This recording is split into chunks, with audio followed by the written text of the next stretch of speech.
आगे बढ़ रहे हैं, एग्रोस जेल इलेक्ट्रोफोरेसिस। तो ये जो प्रोसेस होता है, दिस इज फॉर सेपरेशन, किसके लिए है ये है सेपरेशन ऑफ डीएनए। कौन सा डीएनए, देखिए अभी बता देता हूं कौन सा डीएनए, इसको हम डिस्कस कर लेंगे बड़ी आराम से। जब भी हमने बात की है, ये है एक डीएनए जिसके अंदर से मुझे जीन काट के चाहिए, ठीक है। इसको मैंने रेस्ट्रिक्शन एंजाइम्स का प्रोसेस किया। रेस्ट्रिक्शन एंजाइम्स क्या करते हैं, restriction enzymes are the molecular cutters, जो बैक्टीरिया को छोटे छोटे पीसेस में काटने का काम करते हैं, और इनकी रिकॉग्निशन सीक्वेंस जो है वो जीन के दोनों तरफ प्रेजेंट होती है। अब ह्यूमन जीनोम प्रोजेक्ट जो था ना, उसका हमारे पास यहाँ फायदा आता है कि हमें जो भी जीन चाहिए उसका हमें ये पता होता है कि उस जीन का नॉर्मल साइज है दिस पर्टिकुलर, सपोज वो साइज है हमारे पास 200 किलो बेस पेयर, ठीक है, it is 200 kilo base pair. तो जैसे ही हम रेस्ट्रिक्शन एंजाइम से डाइजेशन देते हैं, रेस्ट्रिक्शन एंजाइम जो है इसको फ्रेगमेंट्स में काटता है और हमारे पास कुछ अलग अलग साइज के फ्रेगमेंट्स आ जाते हैं, ठीक है। ये फ्रेगमेंट नंबर 1, 2, 3, 4 एंड 5। अब ऐसा तो नहीं कि जब भी हमें पता है कि कौन सा फ्रेगमेंट हमें कहाँ मिलेगा, हम उसको बड़ी आराम से चिमटी से उठा के, उंगली से उठा के उसको निकाल सकते हैं बाहर। सारी चीजें जब रेस्ट्रिक्शन एंजाइम कर रहा है तो वो उसका काम सिर्फ इतना है कि वो काट के छोड़ सकता है, वो उसको आइसोलेट नहीं करवा सकता कंप्लीट सिस्टम में से। इस आइसोलेशन के लिए हमें कुछ टेक्निक चाहिए होती है, and that technique is agarose gel electrophoresis, ठीक है। That technique is agarose gel electrophoresis, इसको बोलते हैं AGE। इसके अलावा एक और टेक्निक होती है, that is poly एक्राइल amide gel electrophoresis, जिसे हम बोलते हैं पेज।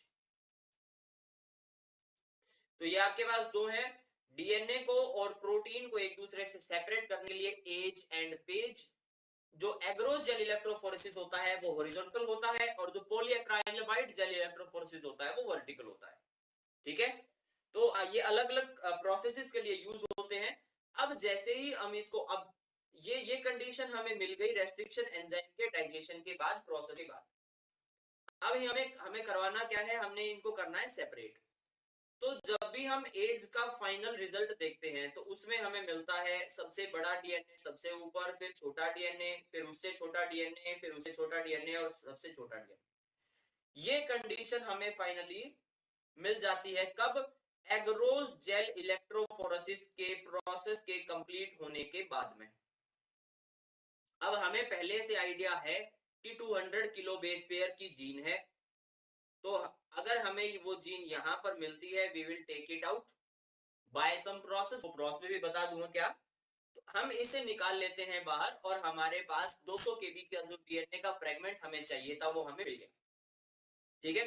देख लेते हैं प्रोसेस क्या होता है। सबसे पहले किसने इसको ढूंढा था, this was carried out by Tiselius in 1937, develop किया गया था, इसको टाइसेलियस ने डेवलप किया था for separation of DNA fragment after restriction digestion.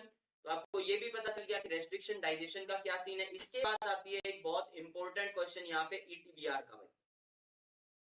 ईटीबीआर क्या होती है, ईटीबीआर, ईटीबीआर का फुल फॉर्म है इथिडियम ब्रोमाइड, ठीक है, दिस इज इथिडियम ब्रोमाइड। अब अगर इथिडियम ब्रोमाइड जरूरी किस लिए है, ये अंडर यूवी रेज, ये क्रोमोजेनिक डाई है। क्या होती है क्रोमोजेनिक डाई, अभी मैंने बताया क्रोमोजेनिक सब्सटेंसेस क्या होते हैं, that produce bioluminescence, that produce luminescence under particular light wavelength, ठीक है। वो विजिबल लाइट भी हो सकती है, वो यूवी लाइट भी हो सकती है। इथिडियम ब्रोमाइड जो है वो यूवी रेज के अंडर ऑरेंज कलर प्रोड्यूस करती है, ठीक है, यूवी रेज के अंडर ऑरेंज कलर प्रोड्यूस करेगी। क्लियर है भाई? इसके बाद अगर ये यूवी रेज के अंडर ऑरेंज कलर प्रोड्यूस करती है और इसकी क्या कंडीशन है, हाइड्रोफोबिक,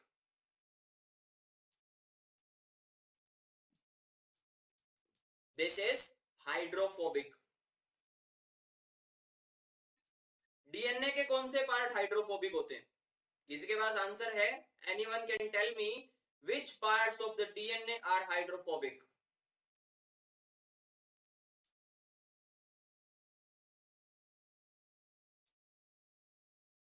बता सकता है कोई डीएनए का कौन सा पार्ट हाइड्रोफोबिक होता है? एनीवन?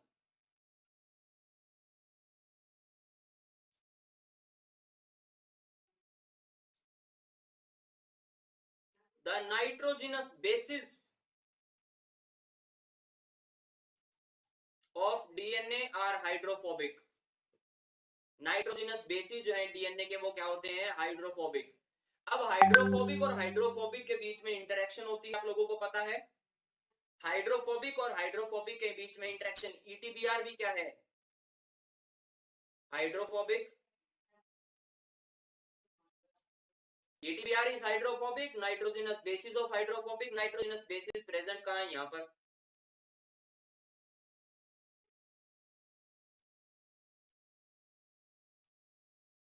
होता है ना ऐसा ही। तो ये ईटीबीआर घुस जाती है इसके अंदर, कहां पर, नाइट्रोजिनस बेसिस के बीच में। It enters in between the basis, ठीक है, तो ये इस तरह से यहां पर जाकर स्टैक कर लेगी।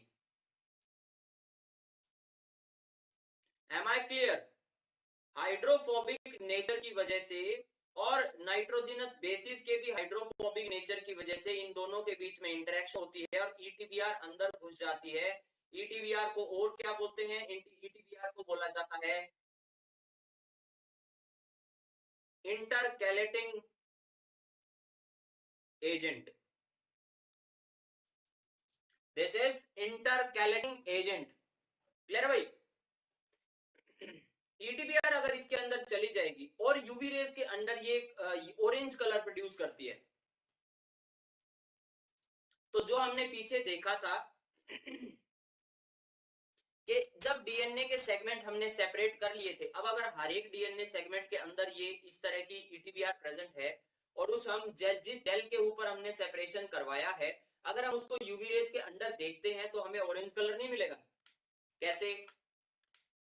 ऐसे, ठीक है। तो हमारे पास ये अब ये सारे के सारे डीएनए के पार्ट्स हैं। This is DNA, this is DNA, ये भी सारे के सारे जो भी आप देख पा रहे हैं ये सब के सब क्या है, डीएनए है। साइज के बेसिस पे अलग हो गए हैं। यहां पर सबसे ऊपर होता है लार्जेस्ट साइज और सबसे नीचे होता है स्मॉलेस्ट साइज। सबसे ऊपर क्या होता है, लार्जेस्ट, और सबसे नीचे क्या होता है, स्मॉलेस्ट साइज। जो मैंने अभी आपको एक कंडीशन बताई थी उसके अकॉर्डिंग क्लियर हो गया। डीएनए था, डीएनए के अंदर जो डाई थी वो इस तरह से इंटरकैलेट कर गई और जब भी हम इसे यूवी रेज के अंदर देखते हैं तो ये डाई जो है वो कलर प्रोड्यूस करती है और हमें ऐसी कंडीशंस दिखती है। क्लियर भाई? अभी किसी को कोई प्रॉब्लम है क्या? Are we clear completely, yes और नो? तो that's why the ETBR is very much responsible and particularly used for estimation कि हमारा डीएनए जो है वो कहां पर प्रेजेंट होगा। क्लियर है?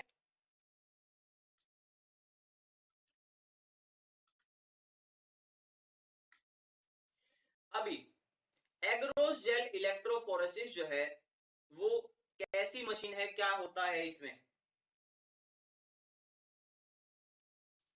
एग्रोस जेल इलेक्ट्रोफोरेसिस के अंदर एक होता है जेल टैंक, यानी एक सिंपल ट्रे होती है। इस ट्रे के अंदर दो तरफ एक तरफ जुड़ा हुआ है पॉजिटिव कैथोड और एक तरफ जुड़ा हुआ है इसमें नेगेटिव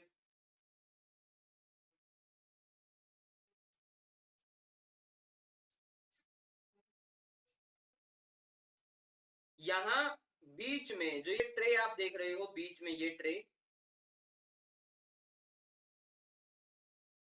इस ट्रे के अंदर है एगरोस जेल। और एगरोस जेल की एक प्रॉपर्टी होती है कि ये इसके पास इसका नेचर जो है ना वो पोरस नेचर होता है, यानी बहुत छोटे छोटे से पोर प्रेजेंट होते हैं इस जेल के अंदर।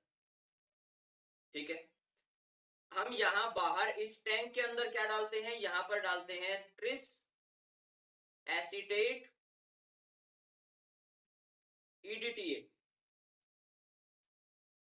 छोटे शब्दों में इसे बोला जाता है TAE। क्या काम करता है, ये बफर का काम करता है, पीएच को अप डाउन नहीं होने देता।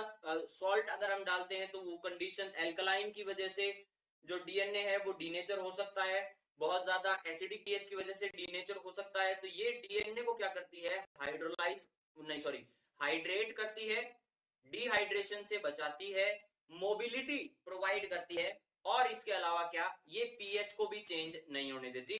तो यहाँ किया क्या जाएगा, अब मुझे एक बात बता दो फटाफट से, डीएनए के ऊपर जो है वो किस तरह का चार्ज प्रेजेंट होता है, what is the final charge that is present on DNA.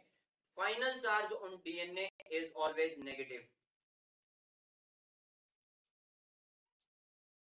ठीक है, डीएनए के ऊपर फाइनल चार्ज क्या होता है, नेगेटिव होता है। और अगर हम यहां देखेंगे तो आपको यहां दिखेंगे कुछ वेल्स, कुछ खड्डे, जिनको इस जेल के अंदर बनाया गया है।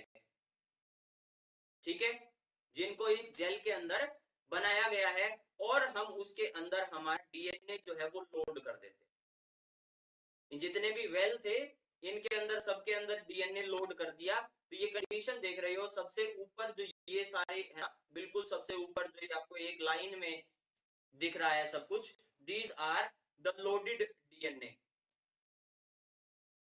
क्या है, ये लोडेड डीएनए है, ये वेल्स हैं जिनके अंदर बिल्कुल शुरू में डीएनए जो है वो लोड किया गया।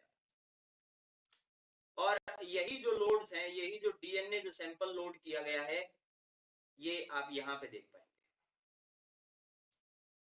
अब डीएनए के ऊपर होता है negative charge that is cathode, और नो सॉरी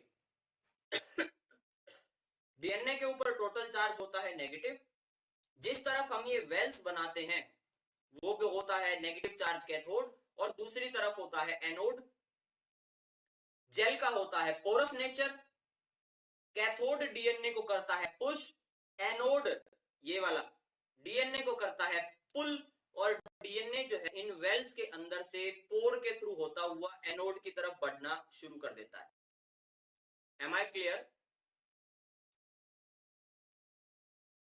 पोर्स की तरफ ये बढ़ता जाएगा तो फाइनली हमें क्या कंडीशंस मिल जाएंगी, यहाँ नीचे देख लो, ये जो डीएनए है ये इस तरह से अपने साइज के बेसिस पे सेपरेट हो जाते हैं, क्योंकि जो छोटा डीएनए होगा वो पोर के अंदर से बड़ी आराम से निकल जाएगा, और जो बड़ा डीएनए होगा वो पोर के अंदर फंस जाएगा। तो जितना बड़ा डीएनए होता है वो कैथोड के उतना ही ज्यादा नजदीक, और जो छोटा डीएनए होता है वो जेल के एंड में एनोड की तरफ हमें मिलता है।